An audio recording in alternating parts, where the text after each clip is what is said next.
Parabéns, meu caro licitante! Se você acessou esse vídeo agora é porque você está interessado em aumentar os seus resultados, em se capacitar e ser mais efetivo ao participar das licitações. E com certeza eu posso dizer que vai ser um privilégio ajudar você nessa jornada. Então, antes de mais nada, antes de iniciarmos nossa videoaula, uma coisa que é muito bom a gente destacar é que as composições de custo para as propostas, ou as composições de custo em geral, eu vou ensinar da maneira como eu aprendi, e isso me ajudou muito a entender como funcionam as licitações. Então, uma composição de custo, ela nada mais é do que uma exibição de valores, uma exposição de valores. E por que eu falo isso? Porque se você já está participando há um certo tempo, ou se está vendo a primeira vez, talvez você vai perceber isso, que cada órgão ou cada sítio eletrônico tem a sua forma de exposição. Podemos citar aqui alguns sítios que têm suas próprias composições de custo. Por exemplo, o Comprasnet, ele tem uma forma de averiguar os custos envolvidos numa proposta. O BEC já tem uma outra forma de se avaliar os custos envolvidos. E outros órgãos, por exemplo, como a USP, e se eu for aqui dizer, vai passar a outros, né? Eu estou dizendo daqueles que eu mais participei, né? Que são esses. Eles têm cada um a sua peculiaridade a respeito da exposição dos valores, ou seja, das suas composições de custo. Por isso, a videoaula que eu vou te ensinar hoje é você avaliar uma composição de viabilidade financeira. O que é essa composição de viabilidade financeira? É uma composição que você faz um levantamento para ver se, antes de você participar da licitação, se aquela licitação ela é válida, se vale a pena participar, se aqueles custos envolvidos que você vai apurar e aprender a apurar, eles realmente vão ser favoráveis para você, vai fazer com que você, talvez pela sua administração, tenha um preço competitivo e dependendo da licitação talvez não tenha, então você não perde tempo participando de uma licitação que talvez não vale a pena. Então essa videoaula vai te ajudar, vai te dar essa base para você ter essa forma de avaliar ou de enxergar a partir de agora os custos envolvidos num edital, né? Num contrato. Deixa eu destacar mais um ponto ainda, né? Então nessa videoaula, nessa composição, a gente vai avaliar então vários aspectos, como a remuneração, os encargos sociais, os insumos, entre outras coisas. Eu vou procurar explicar da melhor maneira possível e abranger cada ponto. Eu não vou me aprofundar em algumas coisas, porque senão a gente vai fazer aqui umas 3 horas de vídeo. Tem assunto para se dizer muito sobre isso. Mas então vamos focar aqui no que realmente é razoável. Se vocês tiverem alguma dúvida a partir desse vídeo, quiserem aprender alguma coisa mais aprofundada, que talvez eu não aborde no vídeo, se sinta à vontade, comente no vídeo, mande um e-mail para nós, que a gente vai ter imenso prazer. Talvez seja até mesmo um motivo de se fazer um vídeo específico sobre essa dúvida. Então a gente pode, às vezes, disponibilizar então um vídeo, né, nesse quesito. Vamos focar então no conteúdo e com certeza ele é um conteúdo muito bom e vai ajudar vocês. Então, vamos lá para a videoaula? Dando início então à nossa videoaula, gostaria de fazer uma visão geral do que a gente vai aprender nessa sequência. E é importante entendermos a visão geral, mas a estrutura de uma composição de custo. Talvez aí vocês olhando na tela, vocês vão ver aqui alguns módulos que são a base de quase todas as composições de custo. Como eu falei que, independente do órgão que você trabalhe, geralmente as composições têm as suas peculiaridades. Cada uma tem a sua forma de expor, mas as estruturas geralmente são sempre as mesmas. Então, nessa estrutura que eu determinei como a análise de viabilidade financeira, a gente chamava antes ela de composição básica, né? Porque era a composição que a gente montava dentro do escritório e depois adequávamos as composições de acordo com as solicitações dos editais. Mas todas elas têm isso, né? Tem uma remuneração, né? Um módulo de remuneração, o campo de encargos, o campo de insumos, os demais componentes, tributos e o resumo de todos esses módulos, que é um resumo de todos os valores onde se obtém um valor mensal. Então, essa é basicamente a estrutura. E essas informações você vai encontrar tanto no edital, como em convenções coletivas, nas leis municipais e federais. Então, à medida que a gente for abrangendo, avançando nessa aula, vocês vão ver então que algumas informações vocês vão buscar no edital, outras vocês vão buscar em convenções, Talvez vocês precisam entender um pouco de leis, tanto municipais quanto federais, para poder também alimentar alguns campos específicos. Então isso pode ser a diferença entre você ter a oportunidade de ganhar mais contratos, ter chance de aumentar os seus rendimentos. Essa composição de custo, além de ser um diferencial, ela só vai ter valor se você alimentar ela de maneira correta. Por isso é importante você dar atenção a cada aspecto que vamos abranger aqui. Por mais que você conheça ou esteja a primeira lidando com entendimento, preste atenção em cada ponto, né? Pause, analise, veja como funciona. Muitas das informações aqui são tiradas das instruções normativas, dos cadernos técnicos, né? E esses estão dispostos. Então, muitas das informações aqui, se você quiser entender até mais aprofundado, pode pesquisar no caderno técnico de prestação de serviço, que é o CADTEC. Então, tem seus diversos volumes. Também vocês podem pesquisar no manual de preenchimento de planilha, que é o manual do Comprasnet. Também há bastante informações valiosas. Quando eu comecei basicamente e praticamente entender como funcionava a composição de custo, foi quando eu comecei a pesquisar materiais como esse, que além de dar embasamento, ele mostrava juridicamente por que isso tinha que ser assim. Então vamos lá, vamos destacar então, vamos dar atenção aqui ao primeiro módulo, que é o módulo de remuneração. Então, o que está envolvido nesse módulo de remuneração? Vou aproximar mais um pouquinho aqui para vocês verem melhor. Remuneração. Então, eu destaquei a remuneração em alguns itens aqui. Opa, deu um pequeno defeitinho aqui. Vamos corrigir. Então, a remuneração. Vamos lá, agora sim. Remuneração. Então eu dividi alguns subitens aqui. O que está envolvido na remuneração? Podemos destacar que a remuneração são os valores reservados que são pagos direto aos colaboradores. Então tudo que é pago diretamente ao colaborador, que envolve questão salarial, tem que estar incluso nos encargos, aliás, nesse módulo de remuneração. Então envolve aí, eu coloquei como campo as funções. Então, a gente vai saber a remuneração de acordo com as funções estabelecidas no edital. E provavelmente também você vai encontrar mais fácil nas convenções coletivas a remuneração pelas funções ou as suas categorias. Então, o edital determina a categoria, a convenção coletiva especifica qual categoria está envolvida na prestação de serviço. Bem. Vamos então agora ao salário. O salário é determinado pela base da convenção coletiva e, de fato, lá nas convenções coletivas tem o seu campo que especifica os valores, né? Os valores mínimos a serem pagos, a base de todos os salários para cada categoria, para cada função. E assim você pode então alimentar a sua planilha de custo dessa maneira. Gratificações. Vamos falar um pouquinho sobre gratificações. Então aqui dividimos em três subitens as gratificações, que é a gratificação por acúmulo de função, a gratificação por cargo de responsabilidade ou uma gratificação, uma outra tipo de gratificação que às vezes a própria convenção coletiva da região, ela determina que tal função ela tenha gratificação específica para a sua atividade. O que envolve então a gratificação por acúmulo de função? Vamos dar um exemplo simples aqui. Por exemplo, um copeiro que tenha também a obrigação de prestar serviço de limpeza, alguns serviços de limpeza. Então, a própria convenção coletiva ela determina quando há um desvio de função que seja pago um percentual da base do salário a mais sobre o salário do funcionário por causa desse desvio. Então, alguns contratos de prestação de serviço, eles acabam fazendo isso. Como os serviços são muito fracionados, às vezes há necessidade de se ter um auxiliar de limpeza e um copeiro. Mas os dois, se fosse contratar, seria muito caro. Então, às vezes, eles optam por pegar um auxiliar de limpeza e fazer um desvio de função para copeiro, ou copeiro com desvio de função de auxiliar de limpeza, pagando os percentuais.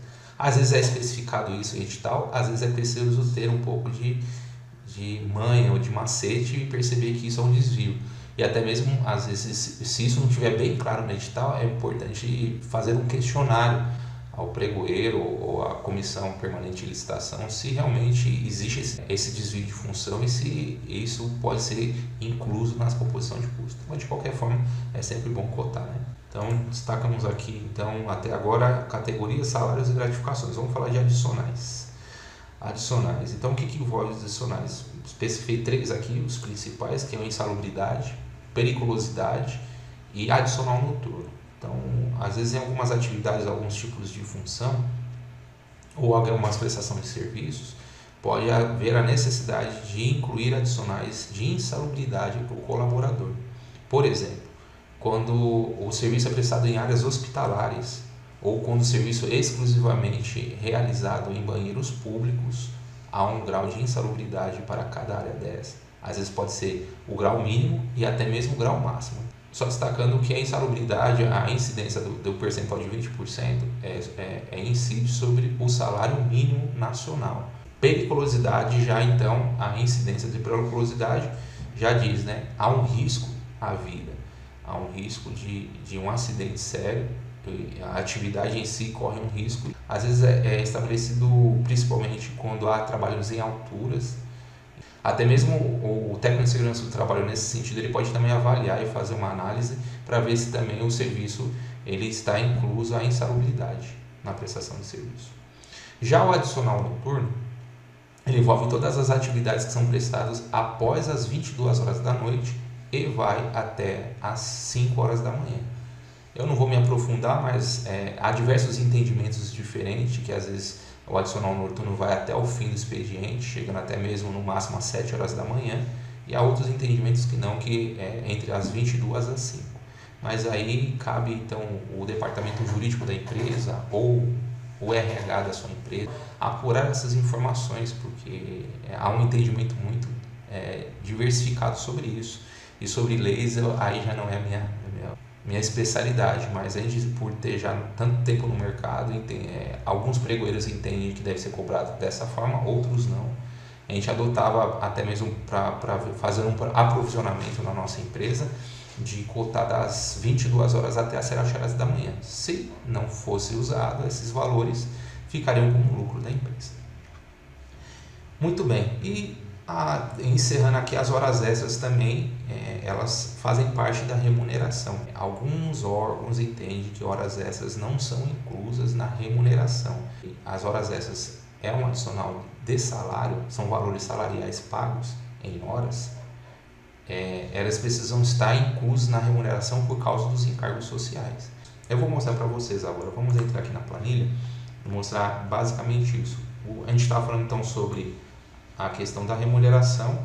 Então, esse quadro que eu estou marcando aqui, ele envolve tudo que está incluso na remuneração. Destacamos aqui o salário para vocês agora há pouco, as funções, os adicionais. Então, às vezes aqui só está 2 adicionais, né? Mas às vezes há o adicional de quando há um líder ou um encarregado, dependendo da região que você trabalha, às vezes também é pago um adicional para esse líder ou encarregado, um percentual a mais, pelo caso da função de responsabilidade, o cargo de... Então, falando um pouco sobre hora extra, se foi o fato, né? Tudo que está aqui nesse campo de remuneração, esses valores são somados e no final temos um valor percentual, um valor total sobre a quantidade de funcionários e os seus salários, seus respectivos salários. Esses valores aqui presentes no total, eles vão incidir então os valores de encargos sociais, que vai ser o nosso próximo módulo. Se tirarmos as horas extras deste campo aqui, ou não contabilizarmos os encargos sociais, podemos tomar um prejuízo por não apurar isso, porque de fato, mesmo que não seja colocado, pago vai ser. Principalmente se você for usar essa planilha nessa metodologia, não tirar as horas extras. Findamos aqui o módulo remuneração. Muito bem, então agora falando um pouquinho sobre encargos sociais. Os encargos sociais também eu procurei dividir alguns módulos ou submódulos para se ter um entendimento. E de fato é a estrutura como é dos encargos sociais. Como os serviços prestados para os órgãos públicos, ela é realizada de forma contínua, é necessário que se faça certos aprovisionamentos de valores para a execução do contrato. Temos aí os valores referentes aos encargos básicos, aos encargos de reposição, do 13º adicional de férias, a rescisão e os casos especiais. Vamos entrar aqui na planilha e mostrar mais ou menos como é que funciona. Até depois, se vocês observarem aqui, para cada item ou cada campo, subcampo desse módulo aqui, eu destaquei a página, né, da Cardtech. Se não me engano, a página que eu destaquei aqui é a página da Cardtech, o volume 3, referente à limpeza predial. Então aqui especifica basicamente o que eu vou conversar com vocês por alto. Então, o que está incluso nos encargos sociais, nos encargos básicos do módulo encargos sociais? São todos os previstos por lei, que envolvem então previdência, FGTS, salário de educação, os encargos de terceiros, que é o SESI, SESC, SENAI e SENAC, o INCRA e o SEBRAE. Só que o seguro acidente de trabalho, o SAT, a incidência da alíquota do FAP sobre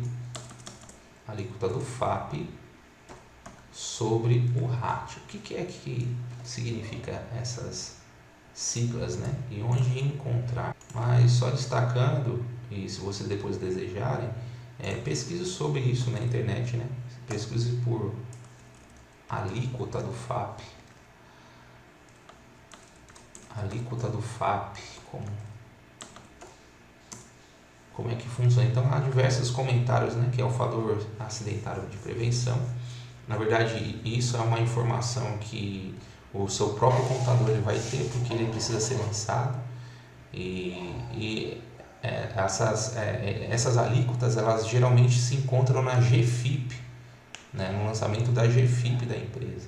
Então, se você pegar lá na GFIP, não me engano se é a GFIP simplificada, mas eu acredito que seja detalhada, no cabeçalho da GFIP você encontra lá a alíquota do RAT e do FAP. Então, se você tem uma empresa que tenha funcionários e você faz os lançamentos de fundo de garantia, então quando você puxa o extrato da GFIP detalhado, no cabeçalho ali da GFIP, você consegue identificar a multiplicação do FAP vezes o RAT dá o valor do SAT.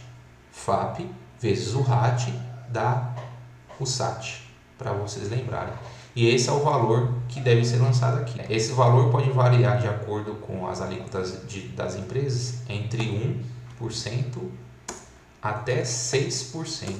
Então é importante prestar atenção nisso, porque alguns têm colocado como padrão 3%. E na verdade nem sempre é. Então, até aqui então abrangemos o que envolve então os encargos básicos, né? Aqui no nosso mapa mental eu destaquei que o SAT ele é variável. Isso é de acordo com a empresa. Vamos aos encargos, os aprovisionamentos de encargos de reposição. O que está incluso aí então nos cargos de reposição? Vamos aqui entrar na planilha. Então envolve então aqui férias, ausência, enfermidade, ausências legais, licença paternidade, acidente de trabalho.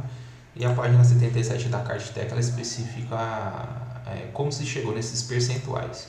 Só para vocês entenderem aqui, o 8,33 é a mesma coisa que 1 dividido por 12.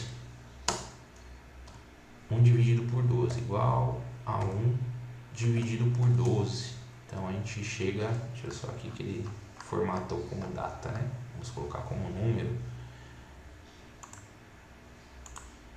Então, 1 por 12, chegamos à alíquota de 33%, né? Se a gente aumentar aqui, vai ficar igual lá. Muito bem, então o que é que está previsto aqui? Como o valor de férias ou a reposição de férias, a prestação de serviço, ela é contínua, entende-se que em um certo determinado momento, principalmente se o contrato se estender por mais de um ano, haverá a ausência de um funcionário que está prestando serviço e é preciso haver a reposição dele. Então, já é feito um cálculo para que isso seja reposto, ou seja, haja um funcionário que reponha a ausência daquele determinado indivíduo que está ausente, no caso, por essa especificação, férias. Mas há outras situações que também precisa haver um funcionário para repor ele, que envolve então a ausência por enfermidade menor que 15 dias e ausências legais por exemplo, como algumas coisas advindas de morte, apresentação no exército, entre outras coisas, licença paternidade, acidente de trabalho e aviso prévio trabalhado também entra aqui. Alguns entendem que isso aqui não entra como o grupo B, outros entendem. Muito bem, então isso aqui eram os encargos de reposição. Falar um pouquinho sobre 13º e adicional de férias. Vamos lá. 13º e adicional de férias.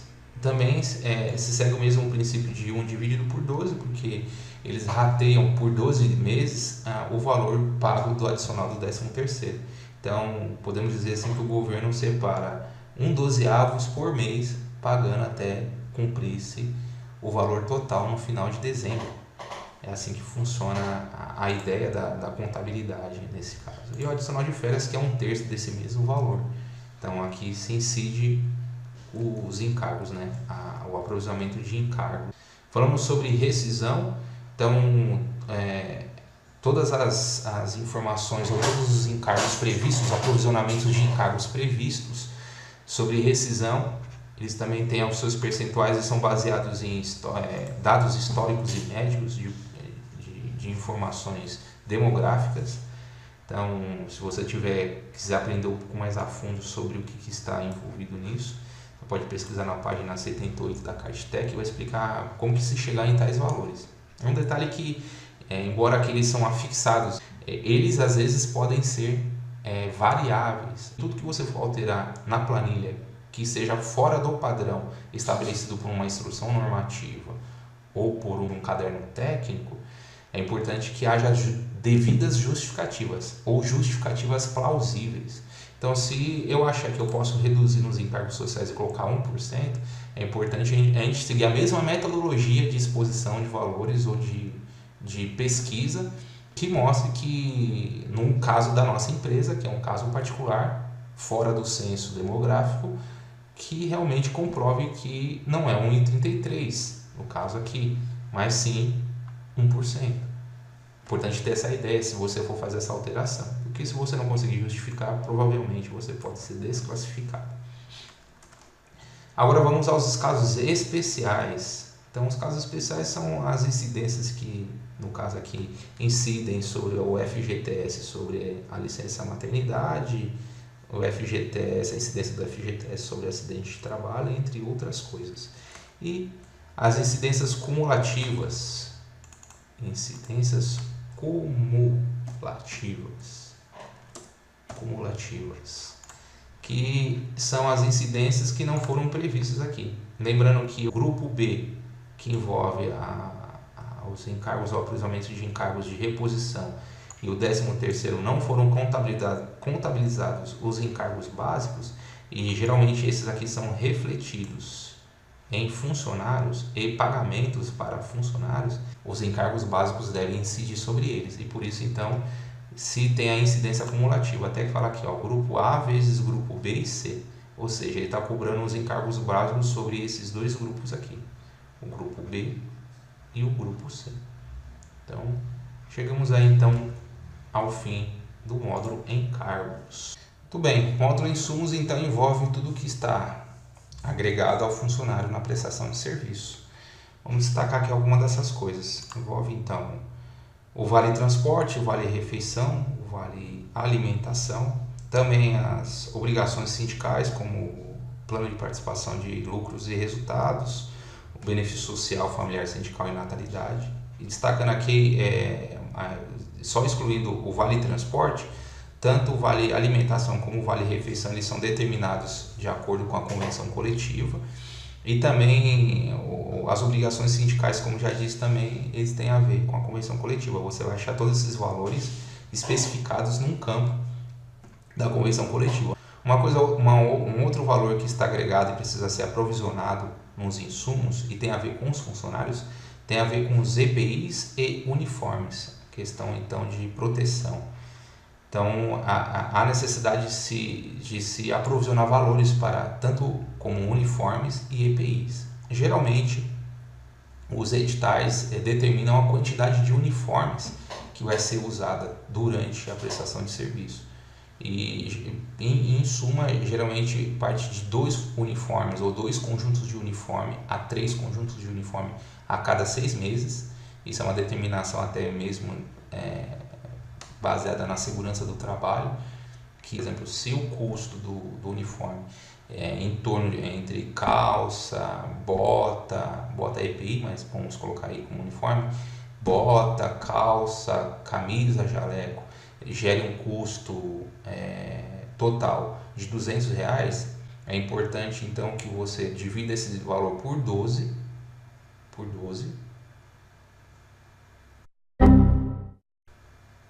aliás, você multiplica esse valor total, né? Vamos voltar ao cálculo, vamos voltar ao cálculo novamente.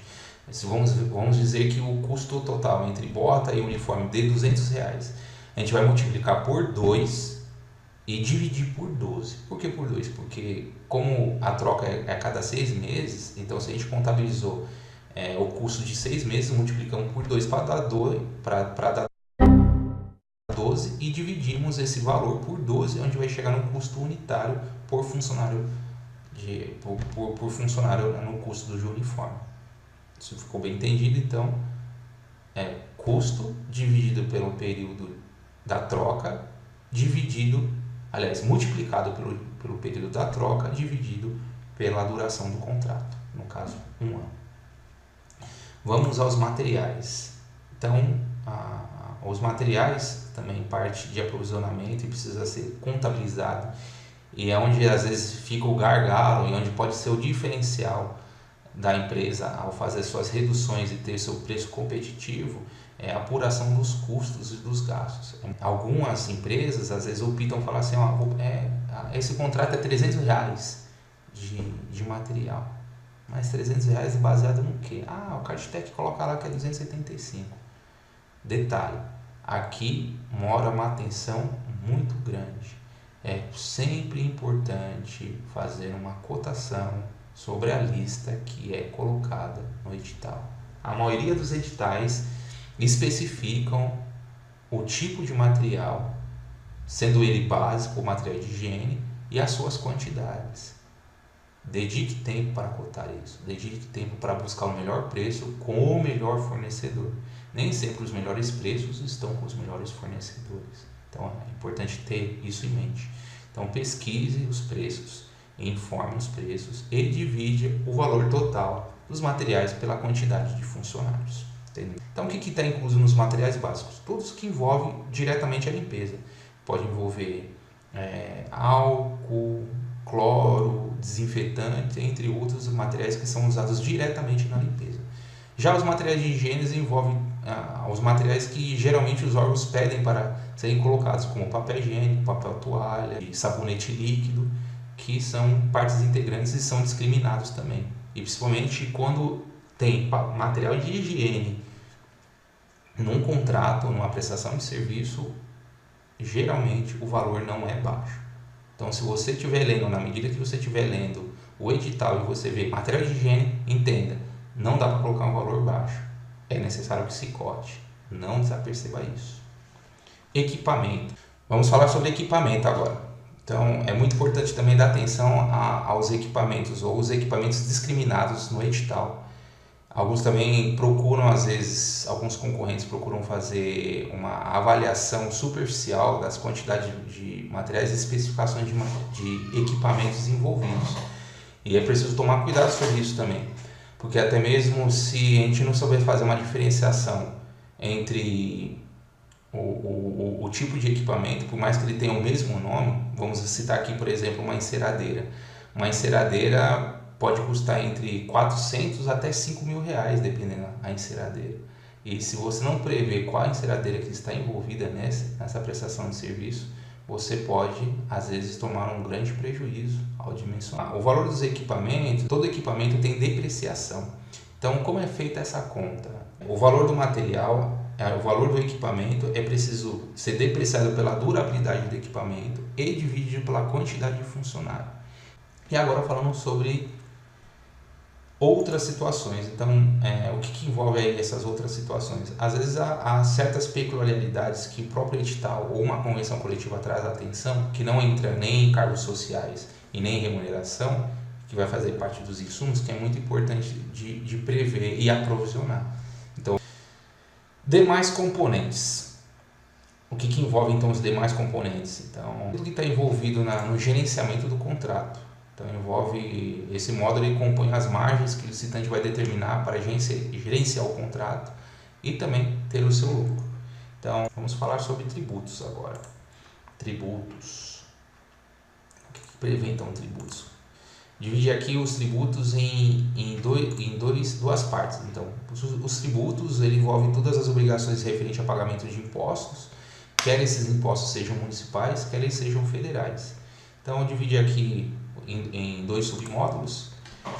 Os federais então incluem aí o PIS, o COFINS, a contribuição social sobre o lucro líquido e o IRPJ. Só destacando que nos órgãos federais, a contribuição social sobre o lucro líquido e o IRPJ, elas não são mais manifestadas, são mais expostas. Lembra que eu falei que cada órgão, cada ente público, ele tem uma forma de visualizar os valores?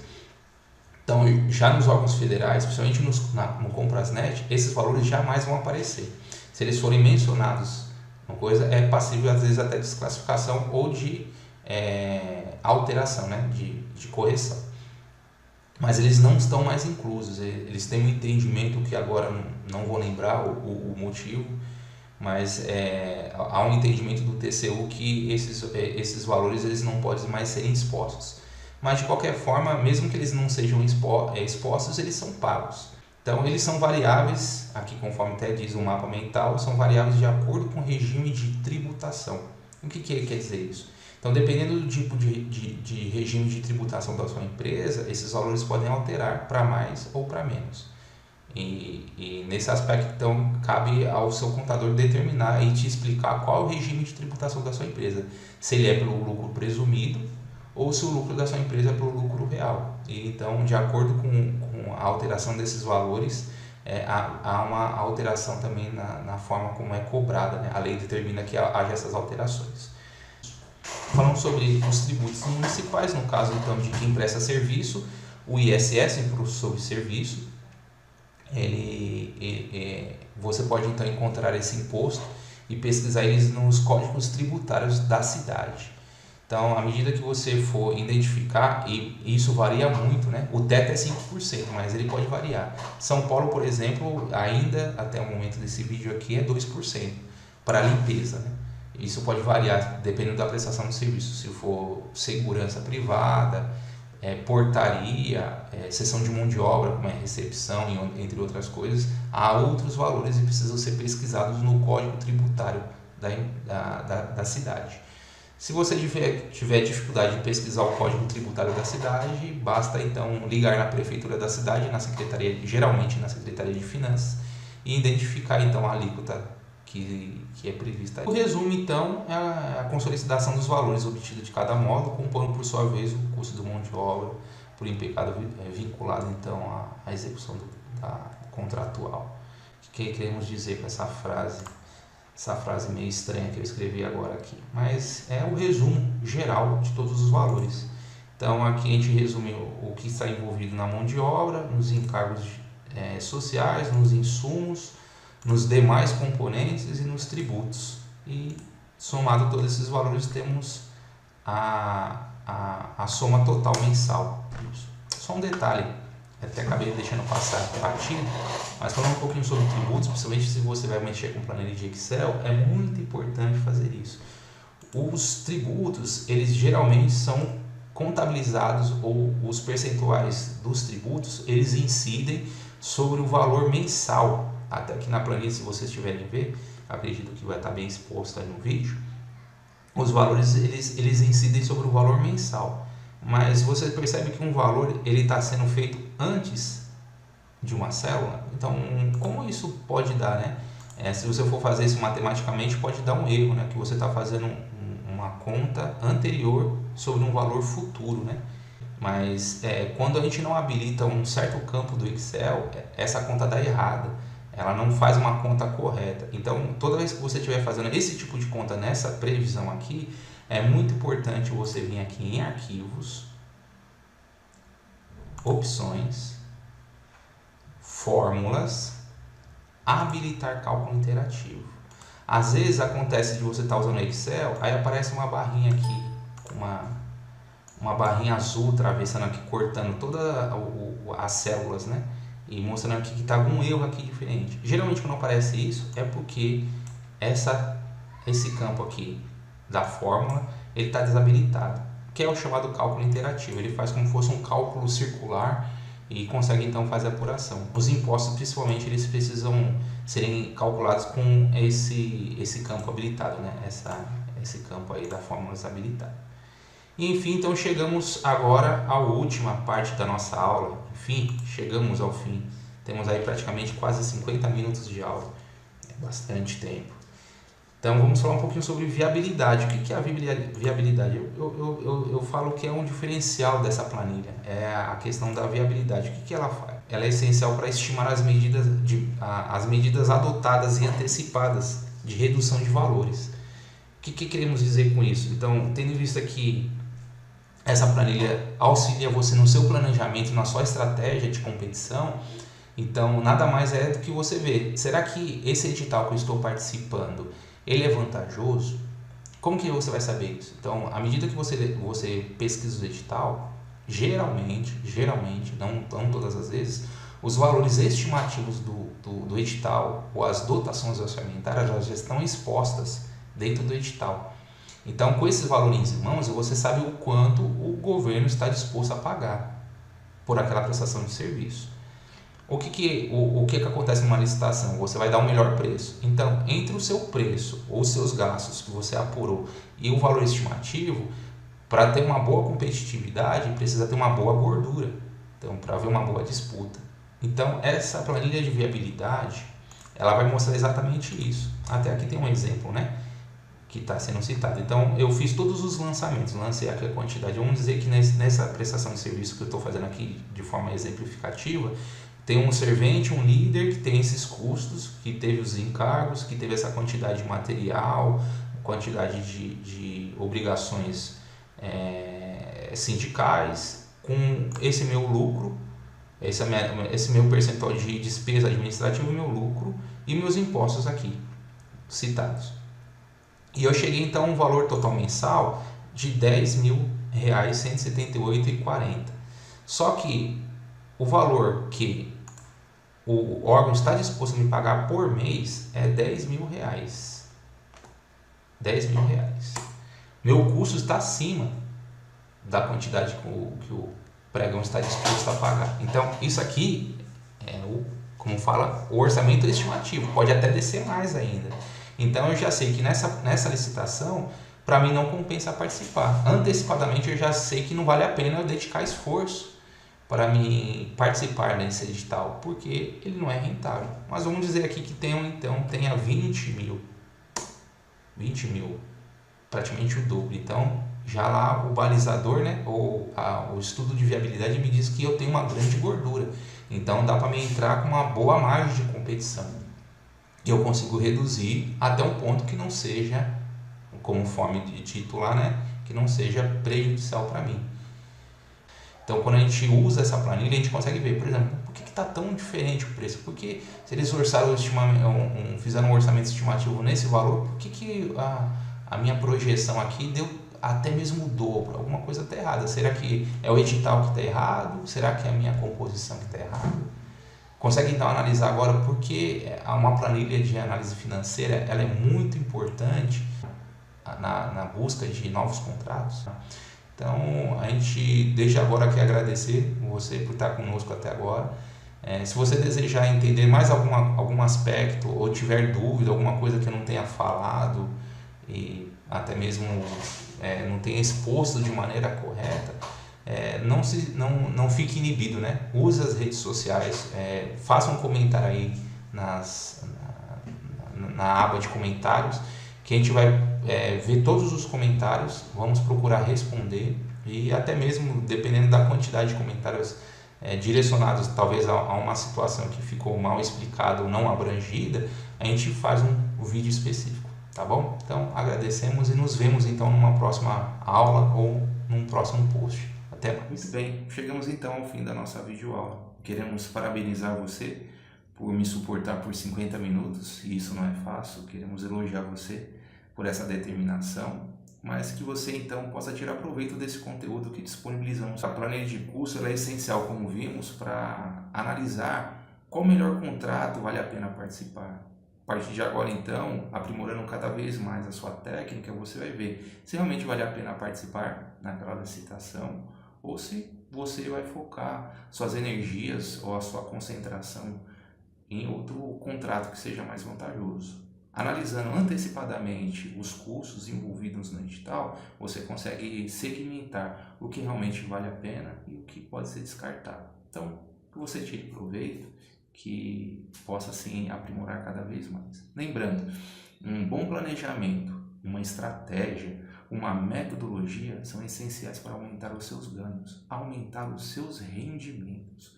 Por isso, fique esperto nos nossos próximos conteúdos, onde a gente vai auxiliar ainda vocês mais nessa sua jornada em busca de novas oportunidades na licitação.